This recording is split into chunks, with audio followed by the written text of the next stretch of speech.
Today on CityCast Nashville, with the old tent city encampment set for closure early next week, is Metro's Housing First strategy being followed? I'm joined by Homelessness Planning Council Chair Kenetha Patterson and writer and community organizer Mike Lacey, who recently posted a deeply reported piece on his Substack, Rich Text, about our city's homelessness response. Both say they have significant concerns about the Office of Homeless Services and how Nashville's continuum of care is being impacted as a result. One note, we reached out to the Office of Homeless Services to get their response to the issues and questions brought up in this conversation. They have assured us they will get us those answers in time for this week's Friday News Roundup, so stay tuned. It's Wednesday, May 28th. I'm your executive producer, Whitney Pasterek, and this is what Nashville's talking about.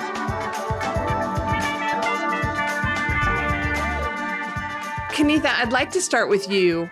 What is the continuum of care? The continuum of care is the HUD entity that deals with the homeless population to address all the housing disparities. From Nashville, Tennessee, Davidson County perspective, it should mirror a housing first model where we get people into housing first and then we address the needs thereafter. But it doesn't quite feel that way for us. And Continuum of Care also encompasses the Homelessness Planning Council, of which you are the chair. When and why did you step into that role? I was elected in August of 2024. Very historically, I was duly elected and very democratically by my peers because they want to see that lived expertise incorporated into the CLC itself as well. You're the first chair of the HPC that has had lived experience with homelessness, correct? In the entire history of the CLC. Why do you think your experience makes you the right person for the role? I call it lived expertise as an asset. Just going through navigating real life, real time, not only yourself and with your family, you just begin to be a walking commercial, basically, because word of mouth, people know who I am in, the proverbial streets, if you will, and they're comfortable with me, human to human, peer to peer. So I have a different pulse on homelessness in the community. I will sit on the floor with those folks, and they are the most brilliant people and jewels that you'll ever meet. We have solutions in the background from living it and navigating the system that's broken. And according to HUD, the Department of Housing and Urban Development, when cities have people with lived experience in their continuum of care on their community boards, best practices is to pay those people with lived experiences, correct? And it's also named in our charter, item F, page 21, that says that the continuum of care lived expertise persons serving shall be paid. However, the obstacle is the planning grant dollars are being withheld by Office of Homeless Services, saying it's an ordinance within Metro that prevents them from passing those funds through back to us that have always paid us. And I want to bring you in, Mike. Can you briefly tell us your background? I previously worked at the Mayor's Office of Community Safety, which was a department this is an office really, under Mayor Cooper that was focused on identifying grassroots organizations that were making the most impact to improve community safety. And there was more and more awareness of the overlap with the people serving the homeless space. Kenetha was someone who I got to know then and to learn about programs that she was working on. And it was much earlier in her relationship to the COC. I was very happy to reconnect in the past kind of month and a half as I've been researching the article that I recently published, and to see that not only is she still involved, but that she's risen up the ranks of the COC was very exciting to see. Can you help explain the philosophy behind compensating people with lived experience for this kind of work? It's extremely important to have people involved in designing and implementing these systems who are impacted by it. And there is a reality that many of the otherwise employed people that tend to be the ones at the table to shape these are being compensated for their time, that the folks who are most impacted would often like to attend, but need to be at work during the hours in which these decisions are made, or the transportation costs or childcare costs are really burdensome.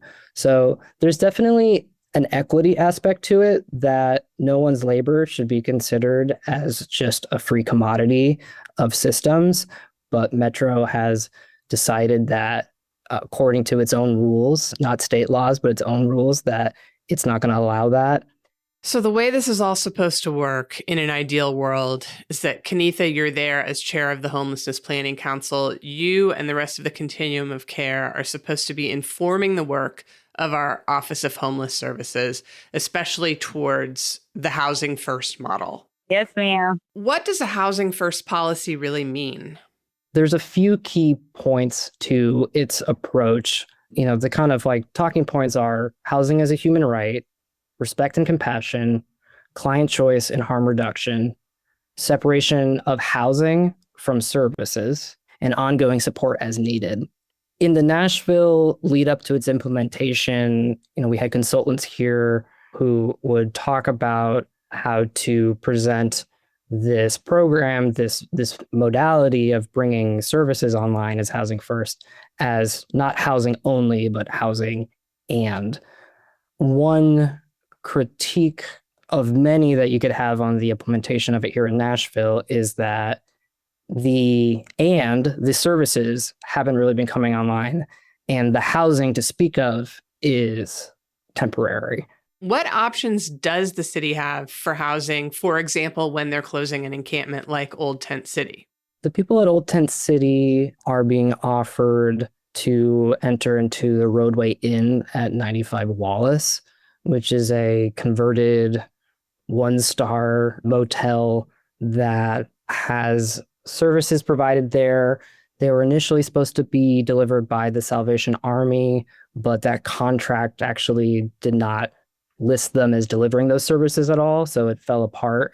And they're now provided by an organization out of Memphis called Hospitality Hub. And reports are that the services per se is entering them into the kind of queue to potentially get housing, providing boxed meals 3 times a day with no kind of dietary options, and that the staff there operates it allegedly similar to a prison facility with mandatory bag checks on entry and exit, with curfews and with strict rules around what people can do in their rooms and who is allowed to share rooms and how many pets you're allowed to have. So one kind of glaring issue with that is that's really the only transitional housing that is en masse available. And one of the key components of Housing First, which is meant to engender a sense of, whatever we want to call the opposite of learned helplessness is, empowerment of people who are needing to dramatically alter the situations that society has put them in, is to give them choices as much as possible and to have their preferences guide that process. And the way that it shows up in the documentation that OHS points to is what guides them. You're supposed to be working with the people who are in an encampment prior to its closure to design what options are available for them, how it will go logistically.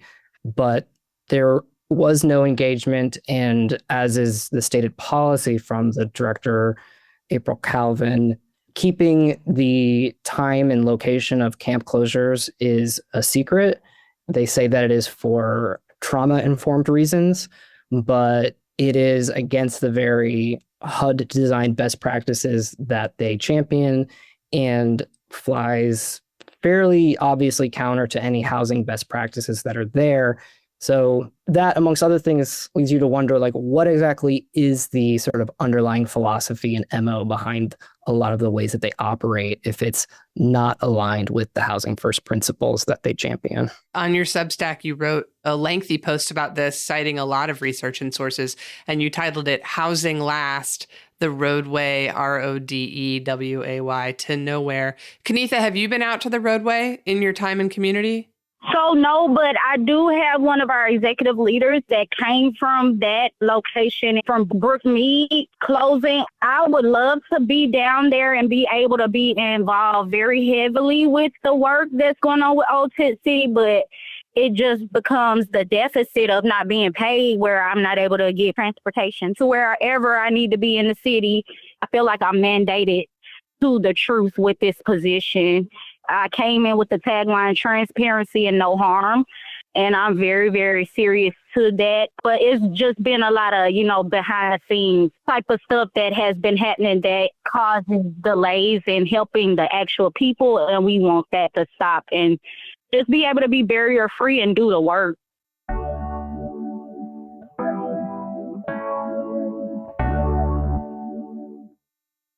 We are back with Mike Lacey and Homelessness Planning Council Chair Kenetha Patterson. I'd like to ask y'all now to talk about Strobel House. Strobel House is a permanent supportive housing development. It's got beds for around 90 people, and it's sort of held up by a lot of people locally as like, this is what we can do. We need 10 Strobel houses. Mike, you've written on your Substack, though, about a really scary incident that happened there recently. Can you tell us about that? What I was able to find in public record were reports of a stabbing that, according to the media, just happened in the vicinity of it around 110 Joe Johnston Avenue. And when I reached out to OHS to ask if that had involved residents of Strobel House, I didn't get any response as to if this involved Strobel House residents. I eventually did get, what they call in the biz a non-denial denial, a just sort of, we very much value the safety of all people that are in anything that is operated around Metro Nashville services. And so I went down to the criminal court clerk and pulled the documents. And indeed, like, the incident did happen at the facility. And what is continued to be very confusing to me is there is an operator of that facility called DePaul USA, and they are the ones who are meant to be providing the support services for the people living there. But what's extra strange and potentially alarming about it is that the contract for them delivering that ended on September 30th, 2024. 4 days later, this violent incident occurred. There was not appeared to have been an on-contract provider of these services with a valid contract. It seems like it expired and that they've continued to operate these services. And what I was told only yesterday by a person working for DePaul USA is that they're negotiating their next contract, which, as someone who has dealt with Metro contracts before, in my experience, back paying a vendor is not really possible. And this is a pattern of Metro contracts being written in such a way that they fall apart, or OHS is not delivering the referrals or support services or just general communication that allows these to be active. And additionally, it sounds like OHS is now placing their own employees to be the ones delivering these services. So if DePaul is going to be compensated, the city would be paying twice for those services. I also think it's not worth ignoring that by taking direct control of service delivery at these facilities, OHS is making Metro all the more liable in the case of these things happening. It has ramifications that I wonder if the city fully understands what they're taking on. This happens with a lot of RFPs of the request for proposals for things like this. For example, like the cold weather shelter also. We in the community look out for proposals like that because we're trying to do the work, right?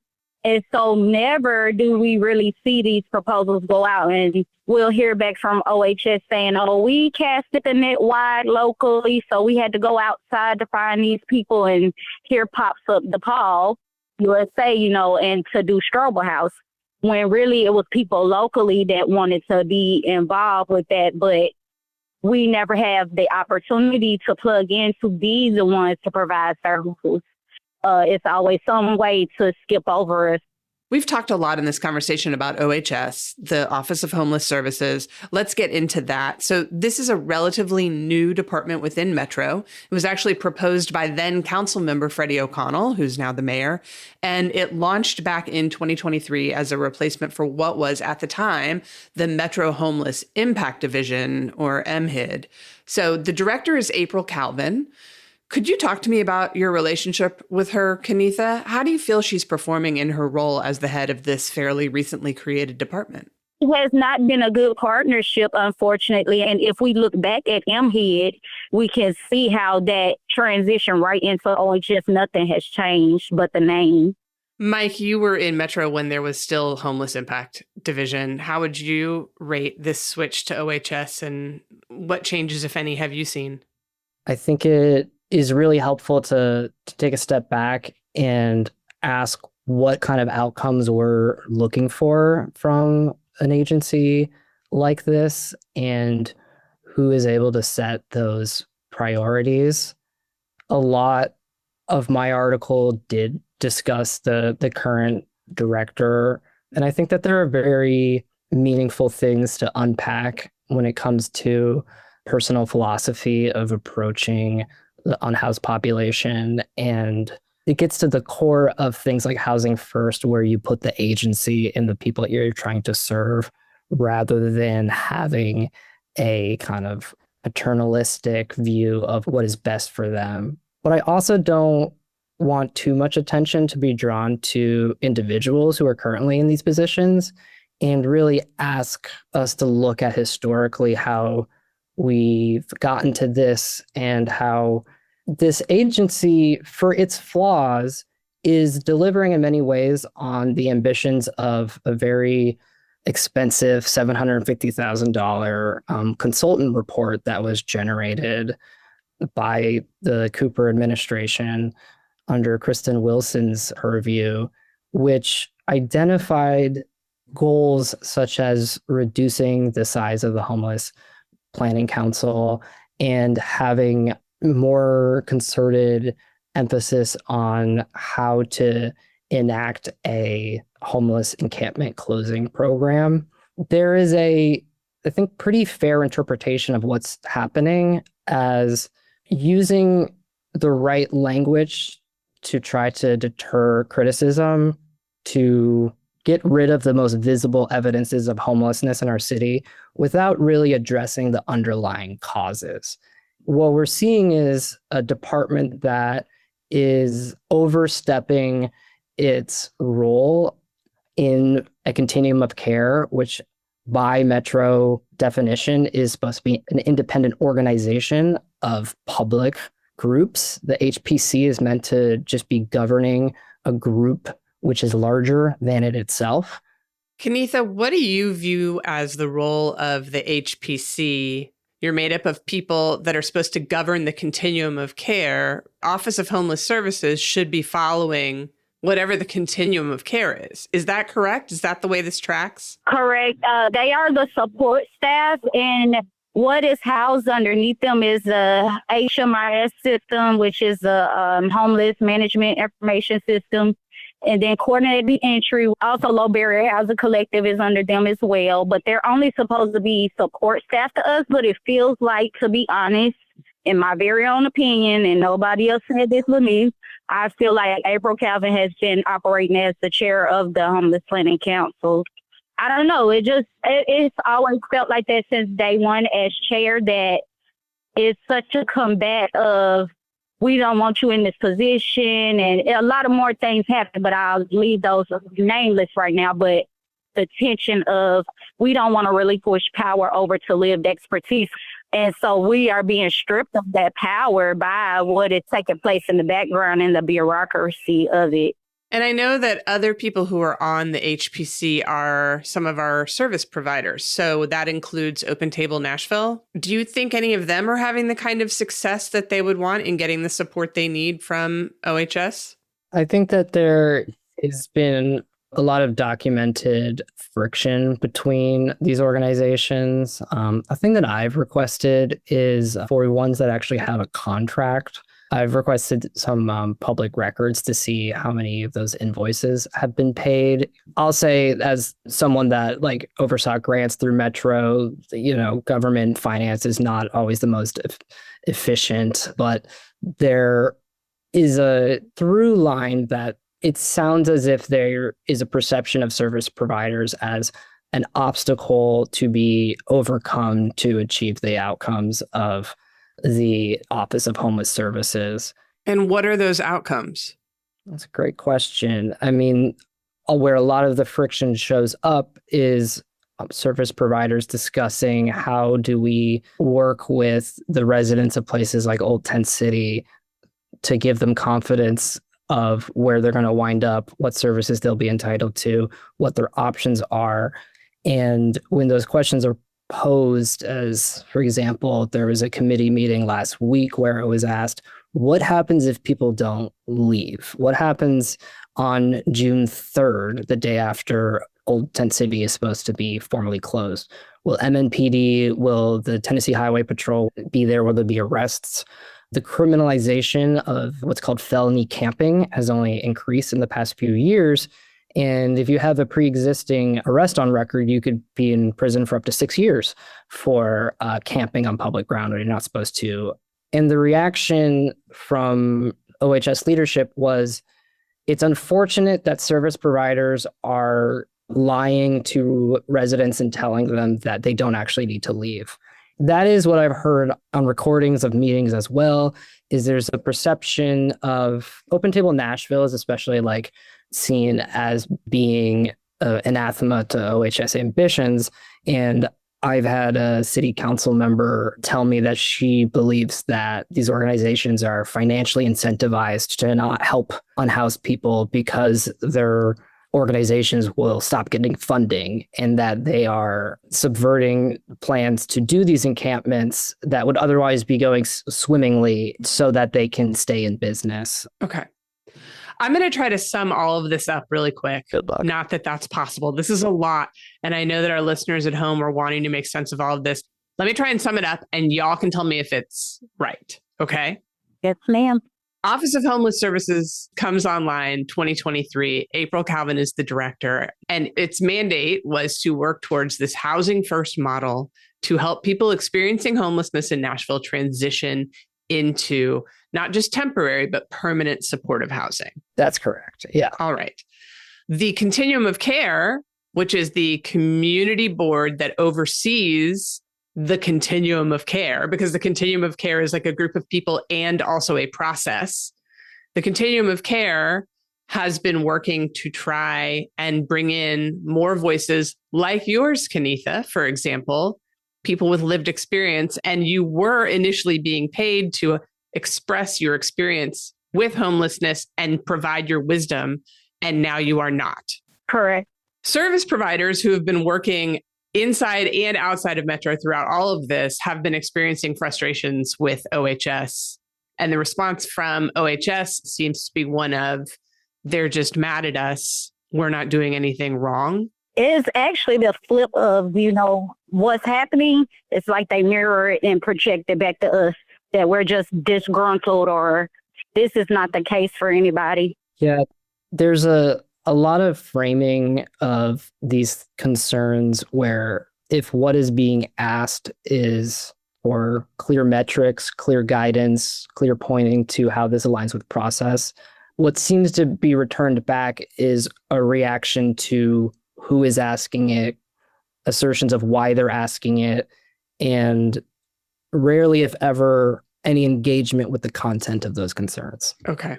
And now the Office of Homeless Services, they are left with two options for people when they're being transitioned out of living on the streets or in encampments. And that is the Roadway Inn and then maybe Strobel House if there's a bed available.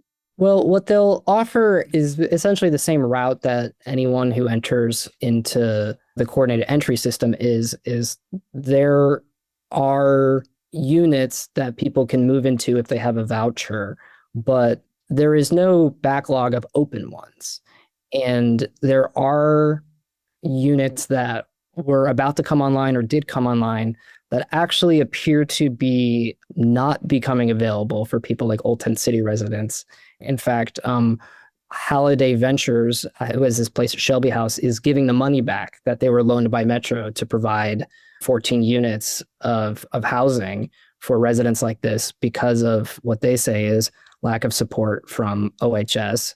Though Director Calvin says that it's because there was disagreement about the way in which these units, what type of people will be placed in them. Do you both believe that OHS is following a true housing first model? Housing first is being screamed, but it's not being actually responded to that way. Yeah, I would say that housing first is a model that has an impact on decisions large and small that are made. And time again, when you look at contracts, when you look at the way that services are provisioned, when you look at the way that encampment closures are enacted, it strains any credulity to say that this is aligned with housing first. What I don't want to get lost in this is that all of this is supposed to serve our neighbors who are living with homelessness. What is the experience that our neighbors are having? It impacts them hugely. Actually, we got to spend some time with some people yesterday at our lived expertise meeting. I saw some new faces, and right out the gate, they're like, we need resources. So at our meetings, we want to have them staffed with resources where people can immediately be helped right then and there. Let's not linger it. Let's not let them wait for a year if they are a person of color. The data shows a lot about what's really happening in the true picture, and it is also missing data as well because of the lack of input from the real people is happening too. To embrace our lived experience, we want to see things like healing circles. We want to see things like community conversations and dinners. So I have a huge vision, but it's just been interrupted by the challenges, and that I have to address the challenges in order to heal them. So it's kind of like that thing where you speak up and speak out for the people, but at the same time, a power that be structured gets mad at you for speaking out. But I have to stand on truth. And that truth is a solid foundation that we're all building upon. And we even have a homeless choir that's being assembled. And one of the members is in our cohort. He's a leader, and they just won a Hometown Hero Award. And he just released his first song. He's been working on it for 3 years and got to work with Belmont and Ocean Way Studios. So it's just exciting in the background. I hate that we've been hidden almost my whole year being chair. I feel like I want to do over. But at the same time, all the beautiful things did happen along the way in spite of the obstacles. So like I said, we're standing on truth. So I'm not afraid to fight.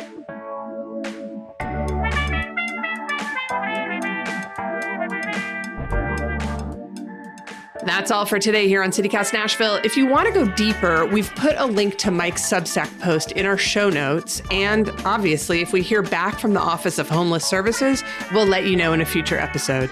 Meanwhile, if you enjoyed this show, why not tell your friends? Rate the show, leave us a review, and subscribe to our Hey Nashville newsletter. We'll be back tomorrow morning with more news from around the city. Y'all take care of each other.